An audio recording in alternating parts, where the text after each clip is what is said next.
माझ्या दादांनो कान देऊ नाही का? बऱ्याच वेळेला माणसं ना देवाला दोष देतात, कधीतरी देवाकडे गारहाणं करतात, देवा अरे चटणीला शिळी भाकरी टोचून खाण्याचं आमच्याच नशिबी का?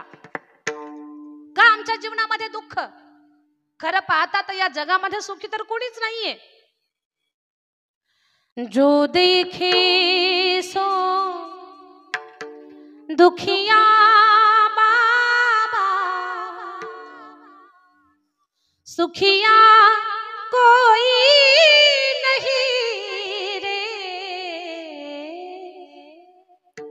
जो देखे सो दुखिया बाबा, सुखिया कोई नहीं रे. जो देखे तो दुखिया बाबा, सुखिया कोई नहीं रे. जो देखे तो दुखिया बाबा, सुखिया कोई नहीं रे. राजा दुखिया प्रजा दुखिया, दुखिया घर में रागी. दुखिया घर में रागी.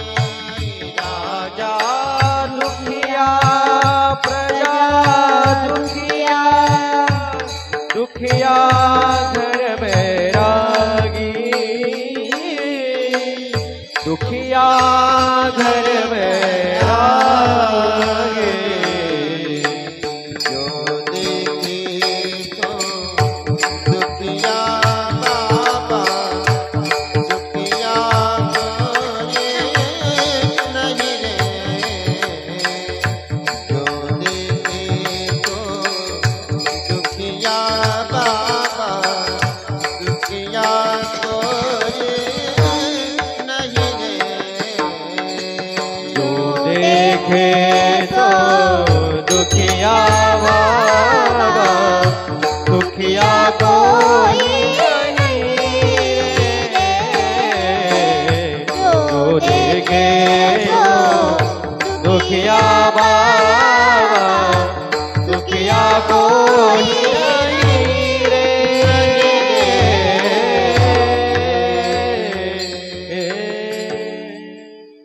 माझ्या दादांनो या जगामध्ये कोणी सुखी नाही. जो देखे सो दुखिया बाबा, सुखिया कोई नाही. बोलायच्या ओघामध्ये आमच्या अशोक भाऊ आंबेडकर यांचं नाव माझ्याकडनं राहून गेलं. ते का राहून गेलं ते दिसतच नाही इकडे लाईन मध्ये. त्या खिडकीच्या उजेडाला चेहरे लक्षात येत नाही, म्हणून तर गुरुजींना इकडे उभे केलंय. दिसत नाही तिकडे चेहरा. कोणी सुखी नाही दादा. प्रत्येकाच्या जीवनामध्ये संघर्ष आहे, पण काही लोक आयुष्यावर फक्त कष्टच करतात. एवढे कष्ट कधी कधी देवाला म्हणतात, देवा शिळ्या भाकरीशी चटणी टोचून आम्हीच का खायची, आमच्याच नशिबी का? हे देवाला बोलणं म्हणजे त्याच्याकडे गारहाणं करणं आहे. पण हयातामध्ये ज्यांनी कधीच देवाकडे गारहाणं केलं नाही, फक्त संघर्ष करत राहिले.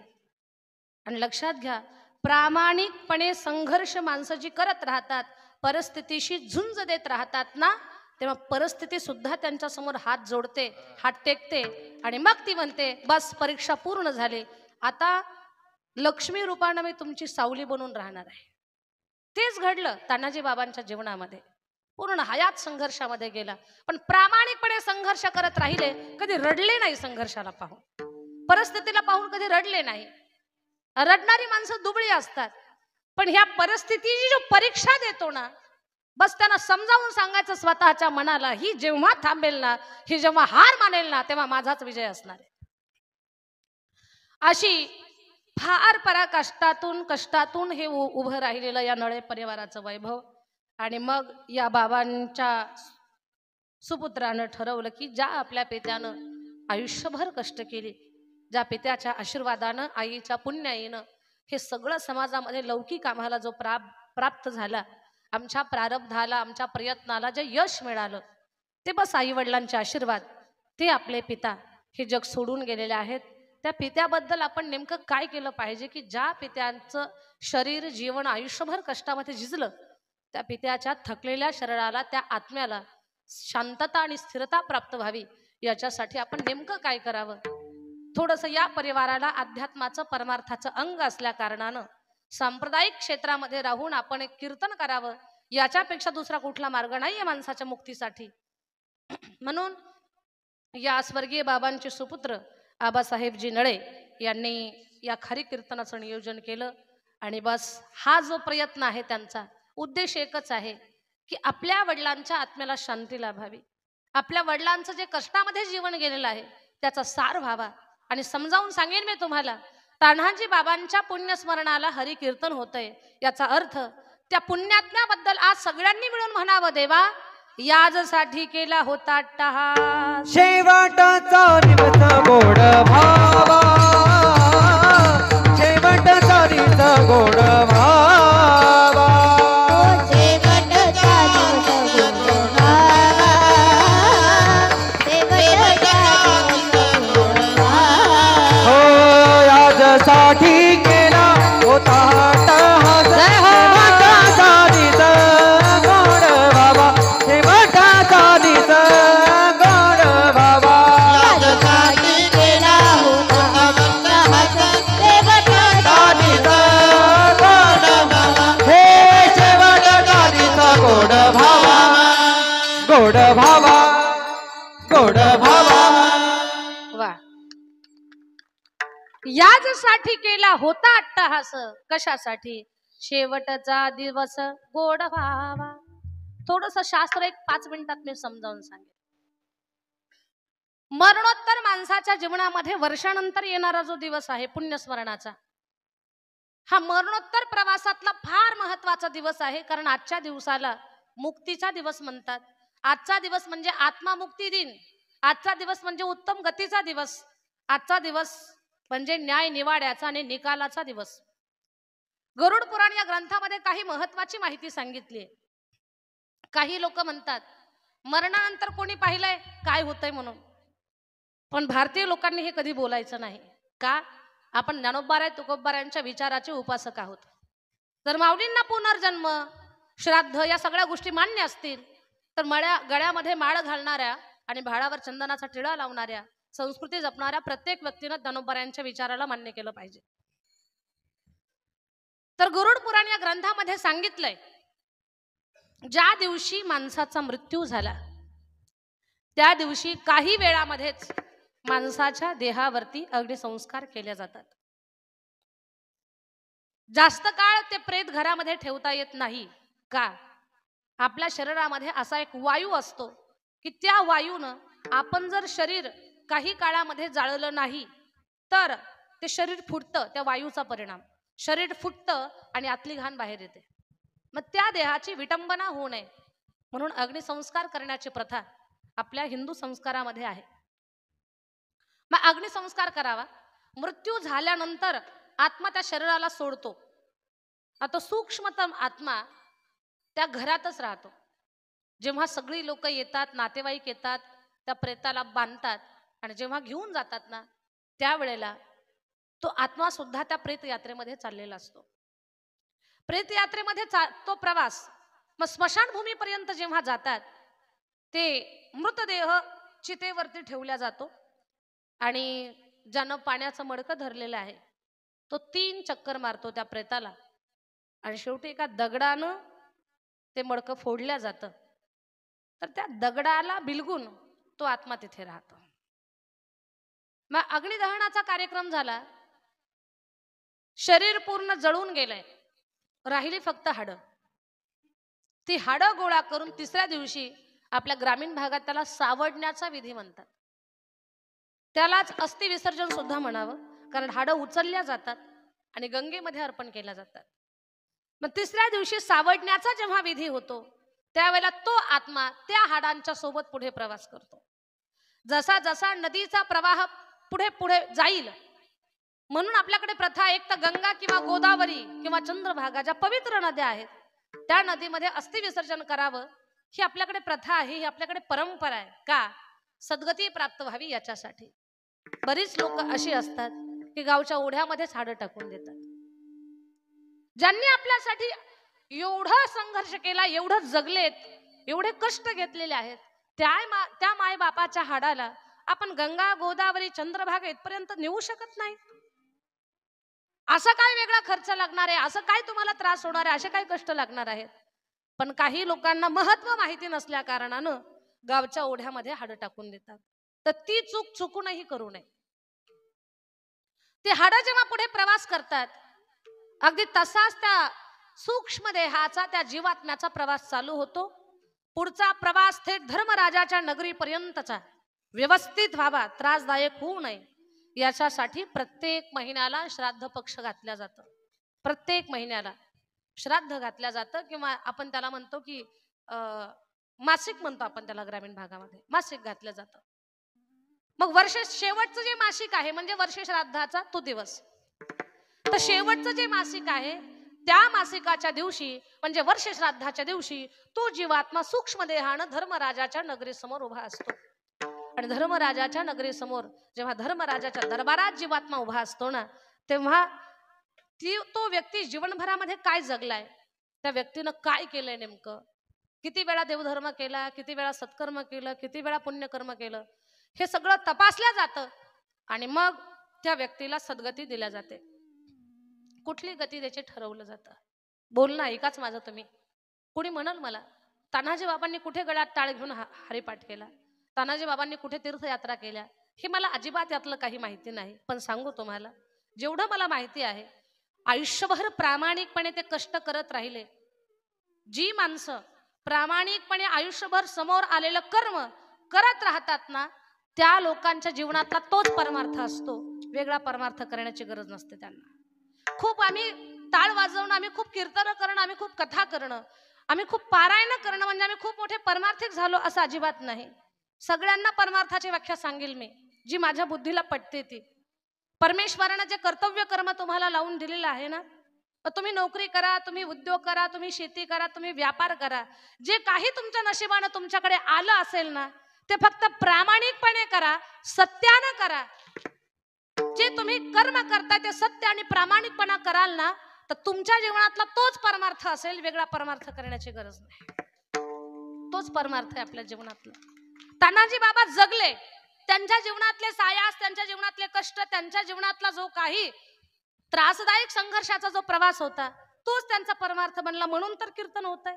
तर धनवान खूप पडले, खंडी पेंडी खूप पडले, पण शेवटी टाळ सुद्धा वाजत नाही. मेलेलंच माहिती होत नाही तर टाळ कधी वाजणार. का? मुलं परदेशात, हे गावाकडे मरण पावले. कुत्रे विनाकारण ओरडायला लागले. गावकरी म्हणतात चोर आले वाटतं. कुणालाच कुणाचा तपास नाही. अगदी मांस झडून झडून झडून हाडच राहतात. फोन लागत नाही म्हणून 6 महिन्यानंतर पोरगा फोन करतो. फोनही बाबा उचलत नाही. मग शेजाऱ्यांना सांगितलं जातं कुलूप तोडा. तोडल्यानंतर लक्षात येतं घरात कोणीच नाही. मुलगा पळत येतो. ज्या घरामध्ये आपला बाप होता तो बाप गेला कुठे? खुर्चीवर फक्त सापळा दिसला, दुसरं काहीच दिसलं नाही. काय म्हणायचं या गोष्टीला? खूप श्रीमंत लोक आहेत, पैसे मोजता येणार नाहीत, एवढे धनवान लोक आहेत, पण प्रत्येक धनवानाच्या शेवटी सांगतेला, आयुष्याच्या सांगतेला कीर्तनच होईल असं अजिबात नाही दादा. कीर्तन हे पुण्यवानाच्या पुण्यस्मरणाला होत असतं. अशा पुण्यवंताच्या यादीमध्ये तान्हाजी बाबांचं एक नाव आहे, म्हणून तर आज कीर्तन घडत आहे. विठ्ठल विठ्ठल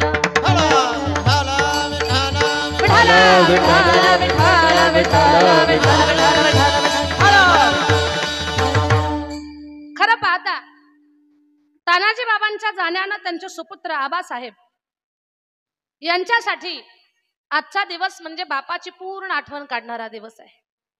तसं तर प्रसंगाला पावला पावल्याला बाप डोळ्यासमोर उभा राहणारच. प्रत्येकाच्या जीवनामध्ये आपल्या वडिलांचं योगदान काय, प्रत्येकाच्या जीवनामध्ये आपल्या बापाचं महत्व काय, ती स्त्री असू द्या अथवा पुरुष असू द्या, कोणीही असू द्या, प्रत्येकाचं जीवन घडवण्यामध्ये बापाचं किती मोठं योगदान आहे ते सांगेन मी तुम्हाला समजावून. फक्त तुम्हाला ऐकण्याचं काम करायचंय. दादा बाबा काका, आपला बाप म्हणजे आपलं अस्तित्व आहे. आपला बाप म्हणजे आपला स्वाभिमान आहे. आपल्या पाठीचा ताठकणा म्हणजे आपला बाप आहे. आपल्या डोळ्यातली जी तेज आहे ना तो सुद्धा आपला बाप आहे.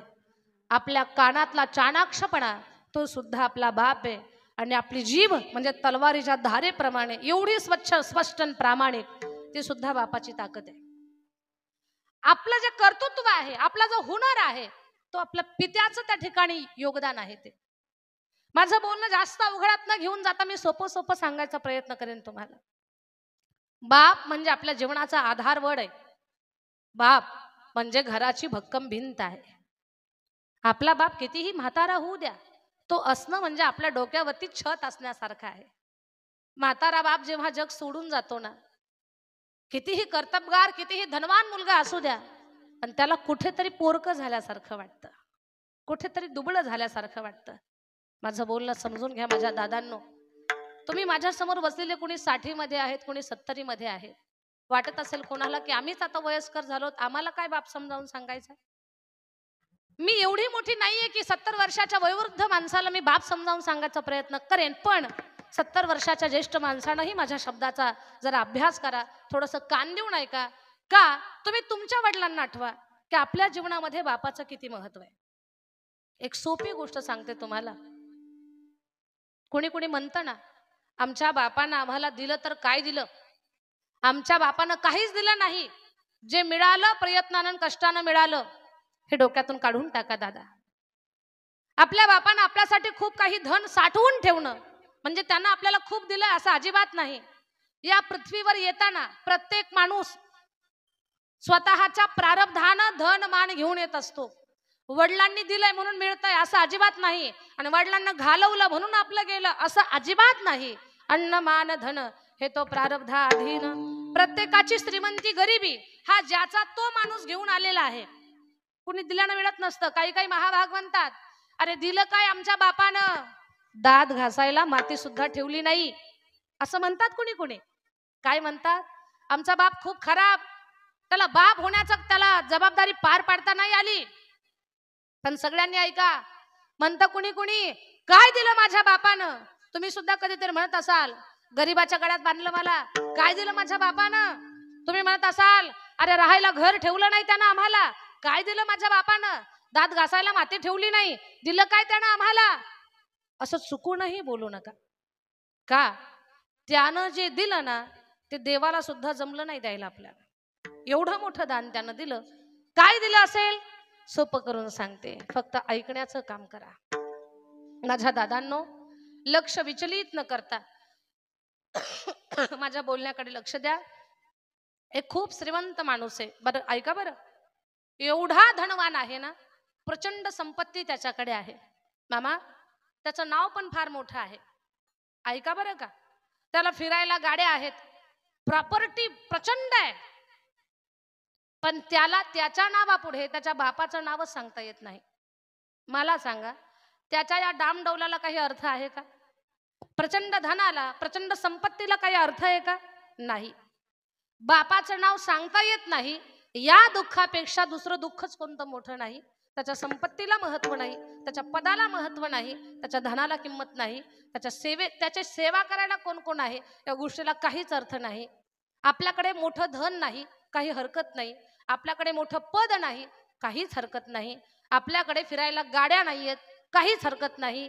पण समाजामध्ये फिरत असताना, ताठ मानेनं जगत असताना, समाजामध्ये जर तुम्हाला विचारलं तुमचं नाव काय, तर आपल्याला आपल्या नावाच्या पुढे बापाचं नाव सांगता येतंय. हे सगळ्यात मोठं आपल्या जीवनातलं धन आहे. आपल्याला आपल्या बापानं दिलेलं दान आहे. आपण आपल्या पित्याचं नाव सांगू शकतो. त्यानं त्याचं नाव दिलं ही सगळ्यात मोठी गोष्ट आपल्याला दिली.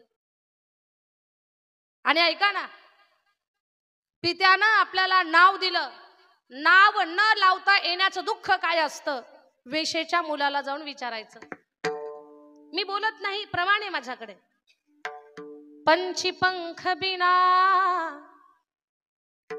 हत्ती दंत बिना नारी पुरुष बिना वेशा पुत्र पिता बिनहीना वैसे प्राणी भजन बिना घ्यायचंय कुठपर्यंत आपल्याला वेशा पुत्र पिता बिनहीन वेशा पुत्र पिता बिनहीन वडिलाचं नाव सांगता येत नाही त्याचं दुःख काय असतं वेशीच्या मुलाला विचारा तो माणूस सोन्याचा घास खातोय पण तो सुखाचा लागत नाही 10 लाखाच्या गादीवर झोपतोय पण झोप येत नाही गाडीमध्ये बसलाय पण रस्त्याकडे त्याचं लक्ष नाही मोठ्या पदावरती